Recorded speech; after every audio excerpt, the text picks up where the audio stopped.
Hein, quoi? J'entends qu'on parle de pain de tien. C'est quoi encore ça, le pain de tien? Ah non, hein, moi je refuse de me faire manger. D'habitude c'est le loup qui mange les cochons, pas l'inverse. Bon, il faut absolument que je me cache, ils m'auront pas. Vite, derrière le paquet cadeau. Ça c'est bien ça, le paquet cadeau. Allez, on rentre. Hop. Voilà, ils ne trouveront jamais ici. Alors, mais pourquoi ça bouge là-dedans? Qu'est-ce qui se passe? Ah, mais c'est toi le loup! Mais sors de là, qu'est-ce que tu fais là-dedans? Ça se voit pas? Je me cache parce que j'ai entendu parler de pain de quien et je refuse d'être mangé, moi. Hein.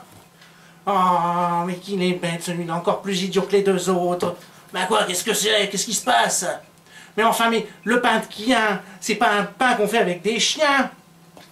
C'est un dessert, encore une fois, comme la semaine dernière, avec du raisin sec ou alors du chocolat. Ah, c'est pas un pain avec du chien? Non, pas du tout. Allez, sors de là, t'es ridicule. Allez. Oh, ben non, ouais, vraiment, j'ai le droit d'avoir peur, moi aussi, hein. Bon, bah alors, ça me donne faim, moi, tout ça. Alors, qu'est-ce qu'il y a d'intéressant sur YouTube? Tiens, les 3 petits cochons. Ça a l'air intéressant.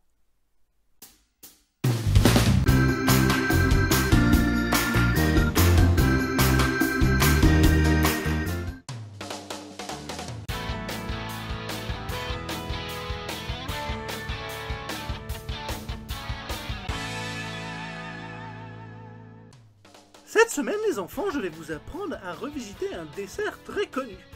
Le pudding, ou comme on l'appelle chez nous, le pain de tien.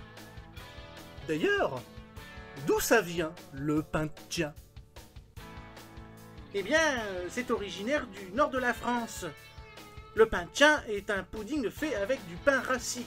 Rien à voir avec le pudding anglais, qui lui est fait avec de la farine. Les familles de mineurs utilisaient cette solution, afin de ne pas perdre le pain. Encore une fois, il s'agit d'un dessert né dans les familles les plus modestes. Dans le Nord, on appelle cela le pain de tien, car à l'époque, le pain sec était un pain que l'on donnait aux chiens.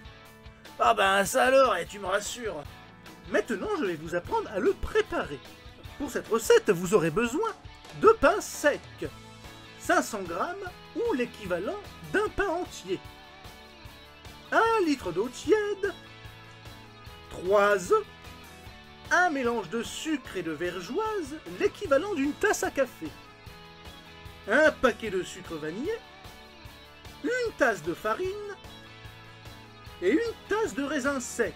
Mais vous pouvez, si vous n'aimez pas, mettre à la place du chocolat aux noisettes ou encore du chocolat blanc. Mais comme évidemment mes 3 petits cochons n'aiment pas la même chose, nous allons préparer un pain de tien avec ces 3 ingrédients, que nous diviserons en 3 parties. Versez l'eau tiède sur le pain et mélangez-le bien pour qu'il s'imbibe. Quand le pain est suffisamment ramolli, pressez-le pour enlever toute l'eau. Une fois cela fait, ajoutez les œufs, la farine, le sucre et le sucre vanillé, puis mélangez le tout pour en faire une pâte bien homogène. Normalement, on ne met de farine que dans le pudding anglais, mais j'en ajoute toujours une petite tasse pour épaissir. Dans un plat préalablement beurré, déposez une première couche de pain, puis déposez le raisin, le chocolat et le chocolat blanc. Puis, recouvrez le tout avec une seconde couche de pain. Petite astuce personnelle, vous pouvez garnir votre recette avec le raisin et le chocolat. En plus de fournir un repère, cela ajoutera du goût à votre recette. Nappez ensuite le tout d'un peu de cassonade, afin que celui-ci caramélise au-dessus. Mettez le tout au four 45 minutes à 220 degrés. Et voilà, plus qu'à attendre pendant 45 minutes. Alors ça ressemble à ça le pain de tien. Ça a l'air délicieux. Quand est-ce que c'est prêt? Voilà, c'est prêt, plus qu'à servir à mes petits cochons. Tu viens avec nous, le loup? Et voilà les enfants.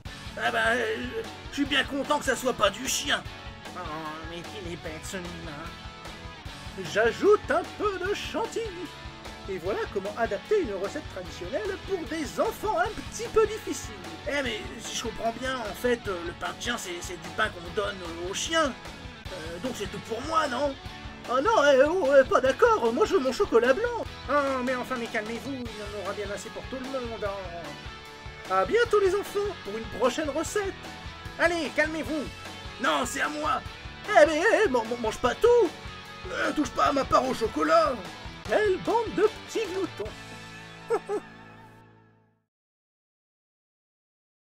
Oh, mais c'est super. Oh bah moi je m'abonne direct. Et je lâche un pouce bleu aussi. Ah, et la petite cloche pour ne jamais rater le nouveau contenu.